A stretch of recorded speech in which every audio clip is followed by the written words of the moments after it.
Single phase induction motor का connection कैसे करना है। तो जैसा आप देख पा रहे हैं, control panel for single phase induction motor, अर्थात सिंगल फेज इंडक्शन मोटर का ये पैनल है, इसके बारे में समझते हैं। और ये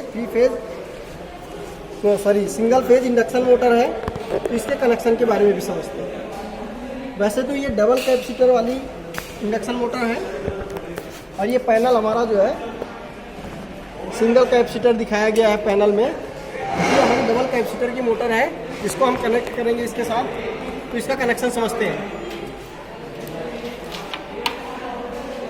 तो पैनल को एसी सप्लाई हम लोग दे देते हैं।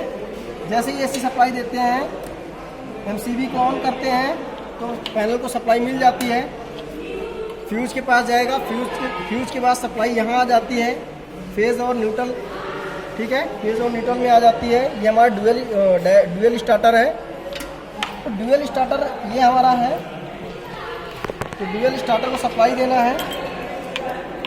ये हमने सप्लाई दे दिया, जैसे एमसीबी ऑन किए, सप्लाई यहाँ आ गई। ये हम ड्यूअल स्टार्टर को सप्लाई दे दिए हैं फेज को, और इसी प्रकार से न्यूट्रल को दे देते हैं।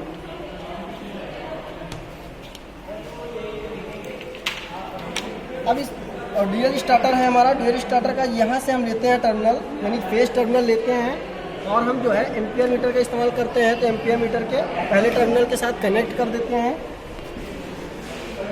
इसका दूसरा टर्मिनल जो आउटपुट होगा उसको लेंगे, और वो हम जो है डायरेक्ट अपना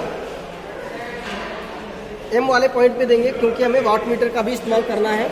तो मेन पॉइंट पे, यानी मेन टर्मिनल पे इसको दे देते हैं, एम वाले पॉइंट पे। वाट मीटर है, तो एम और सी को आपस में शॉर्ट करना होता है। तो ये हमारा एम वाले टर्मिनल भी सप्लाई मिल गई, और एम और सी को हम क्या कर देते हैं, आपस में शॉर्ट कर देते हैं।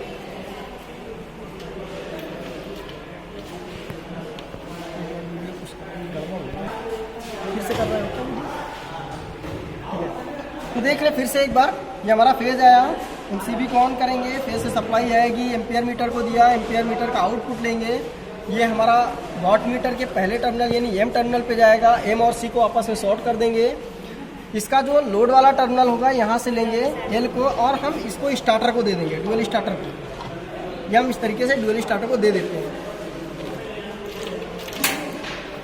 अब क्या करते हैं, इसका जो बी वाला टर्मिनल है वो डायरेक्ट हम न्यूट्रल के साथ कनेक्ट कर देते हैं।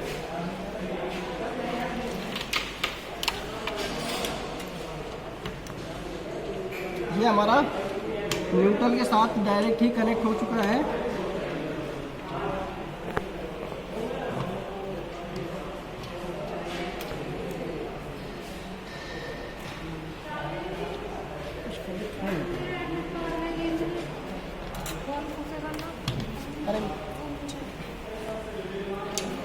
न्यूट्रल को हम क्या करते हैं, बी वाले टर्मिनल से डायरेक्टली कनेक्ट कर देते हैं। अब हमारा देखिए, इस स्टार्टर का जो आउटपुट निकल के आएगा वो हम जो है मोटर के टर्मिनल को देंगे। तो मोटर का ये जो मेन टर्मिनल है, फेज वाला टर्मिनल, इसको हम स्टार्टर के फेज टर्मिनल से दे देते हैं। T1 से, T1 को हम दे देते हैं एक सप्लाई, और दूसरा हम क्या कर देते हैं, यही T2 यानी दूसरा टर्मिनल लेते हैं, और उसको मोटर को न्यूट्रल सप्लाई दे देते हैं। तो इस प्रकार से फेज सप्लाई मिल रही है मोटर को, और ये न्यूट्रल सप्लाई मिल रही है। अब हम इस मोटर के कनेक्शन को पैनल में करते हैं, और उसको देखते हैं कैसे कनेक्ट करना है।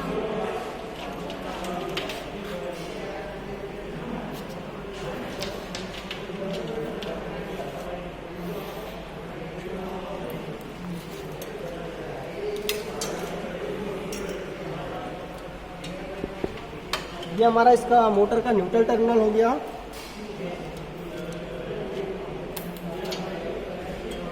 ये इसका फेज टर्मिनल हो गया।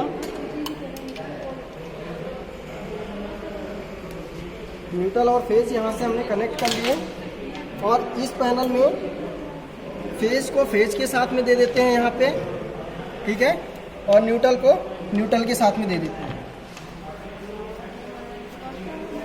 ये हमारा ड्यूअल स्टार्टर है। मोटर को स्टार्ट करने के लिए हम ग्रीन बटन को ऑन करेंगे, पुश करेंगे, और ऑफ करने के लिए रेड बटन को पुश करेंगे, तो मोटर हमारी स्टार्ट हो जाएगी। तो इसके हम इसके कनेक्शन को एक बार फिर से रिवाइज कर लेते हैं। एमसीबी को ऑन करते हैं, यहाँ से कनेक्ट होगा, सप्लाई आएगी। फेज को हमने क्या किया, एम्पियर मीटर को दिया। एम्पियर मीटर से हमारा जो है आउटपुट लेंगे, हम वॉट मीटर को देंगे। वॉट मीटर का एम टर्मिनल पे कनेक्ट करेंगे। एम और सी आपस में शॉर्ट रहता है। उसके बाद इसका जो लोड वाला टर्मिनल है, एल वाला टर्मिनल, उसको हम स्टार्टर के टर्मिनल में दे देंगे, अर्थात स्टार्टर को इनपुट कर देंगे। और इसका बी वाला जो टर्मिनल है उसको न्यूट्रल देना होता है, तो न्यूट्रल हम डायरेक्ट यहाँ से कनेक्ट कर देते हैं। इतना समझ आ गया होगा शायद आपको। ये इतना पॉइंट इसका था। डुअल स्टार्टर को सप्लाई मिल चुकी है। अब डुअल स्टार्टर को सप्लाई मिल गई तो इसका आउटपुट आएगा। तो आउटपुट ये है हमारा। आउटपुट को हमने क्या किया, मोटर के इनपुट में दे दिया, मोटर के फेज वाले टर्मिनल पे दे दिया है। यहाँ पास न्यूट्रल वाला भी दे दिया हमने, न्यूट्रल वाला टर्मिनल भी हमने T2 को न्यूट्रल वाले टर्मिनल के साथ कनेक्ट कर दिया है। और यहाँ से दोनों टर्मिनल उठा के सिंगल फेज इंडक्शन मोटर को वोल्टेज करना है। अब हम लोगों को वोल्टेज मेजर करना है, तो इसके V1 और V2 के टर्मिनल को यहाँ पास कनेक्ट कर देते हैं।